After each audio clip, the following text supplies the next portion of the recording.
J'évoque souvent la question de la parole et du silence de l'analyste, leur poids respectif, leur fonction respective, et aussi le soin que nous devrions apporter en permanence au risque de l'influence, parce que le moindre mot peut être porteur d'influence.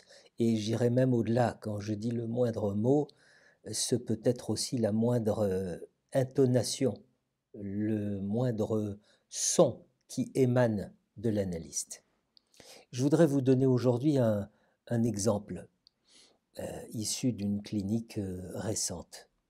Voilà un homme qui, à l'issue d'un premier entretien, un entretien préliminaire, verbalise sa décision d'entreprendre une psychanalyse.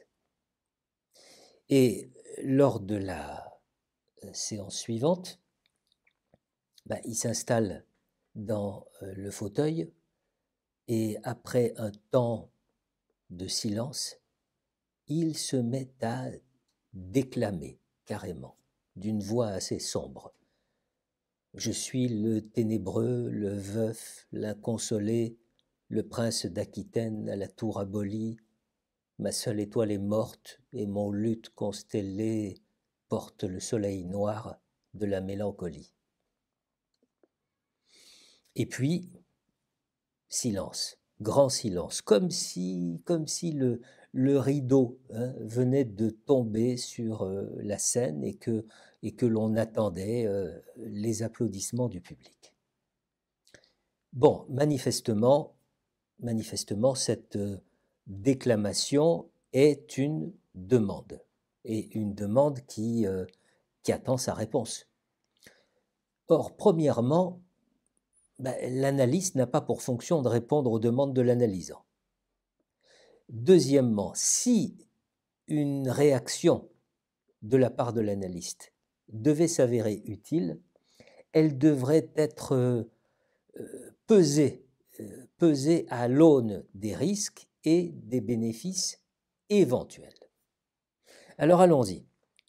Imaginons qu'à l'issue de la déclamation du patient, je ponctue sobrement Gérard de Nerval. C'est un pari, c'est un sacré pari parce qu'il peut se produire au moins deux choses. Voilà. Première possibilité, le patient peut vivre mon intervention comme une déception, une vexation, je dirais presque une castration, c'est-à-dire l'analyste a déjoué le piège, il a déjoué ce que cachait la tirade, à savoir le syndrome du bon élève. Syndrome du bon élève auquel répond le syndrome du maître, en sachant toujours davantage que l'élève. Bon, alors le patient peut se refermer et demeurer silencieux.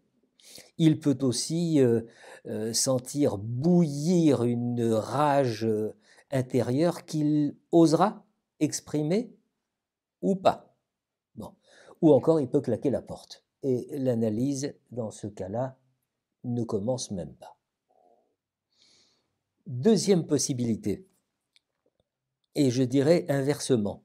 Eh bien, inversement, le patient peut accueillir mon intervention comme une nourriture qui le narcissise, c'est-à-dire qu'il peut être fier d'avoir choisi un analyste cultivé, un analyste de la même valeur que lui. L'analyse va être une très belle aventure où nous allons pouvoir partager, échanger, intellectualiser, etc., etc. Sauf que de toute façon, le patient sera déçu, puisque cette relation ne sera jamais instaurée.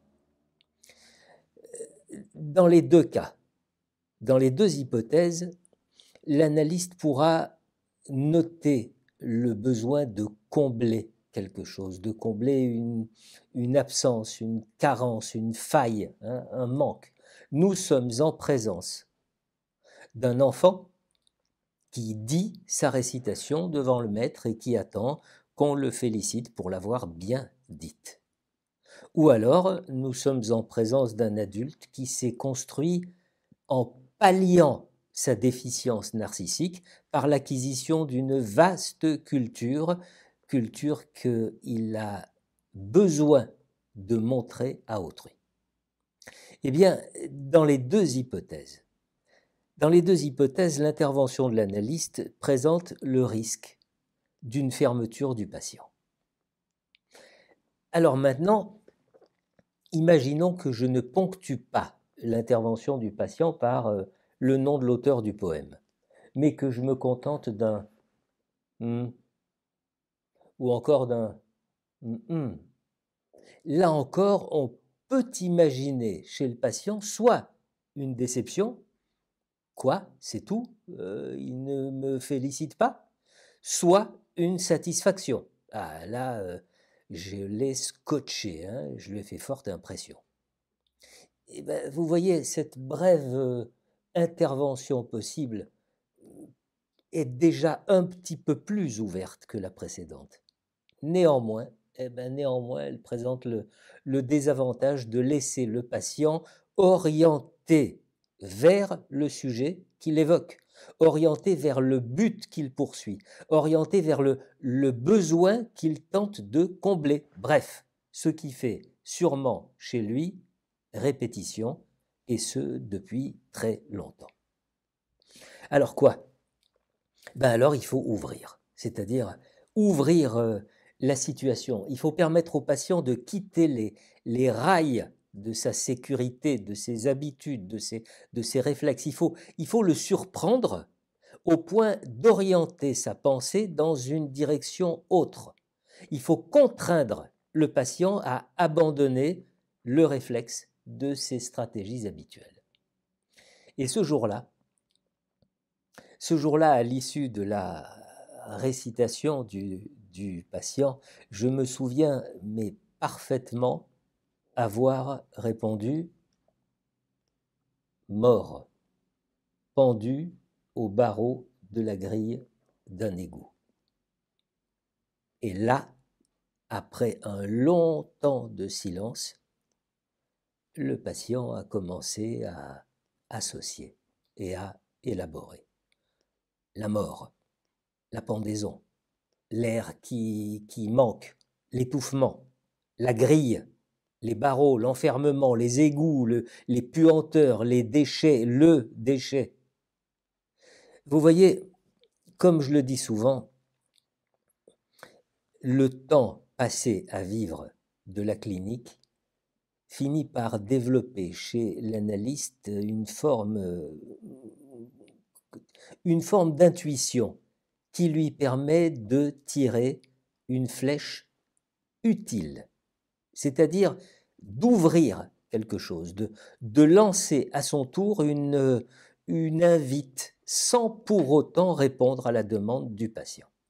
Et je crois que je n'insisterai jamais suffisamment sur le fait que pour que ces flèches soient utiles, eh bien, les interventions de l'analyste ne peuvent survenir qu'à une condition, à la condition qu'il ne soit pas dans un état de concentration, de forte attention, et donc de fermeture. Au contraire, tout au contraire, l'analyste doit être ouvert en grand s'il a l'ambition d'ouvrir son patient. Ouvrir, vous savez, comme ouvrir un ventre, ouvrir une âme, ouvrir un inconscient. Et c'est grâce à cette flottaison de l'attention, c'est grâce à elle que sont prononcés les mots justes. Alors parfois des mots complètement surprenants, hein, totalement inattendus, aussi bien de la part du patient que de la part de l'analyste. En tout cas, la plupart du temps, des mots qui vont se planter dans le cœur de la cible.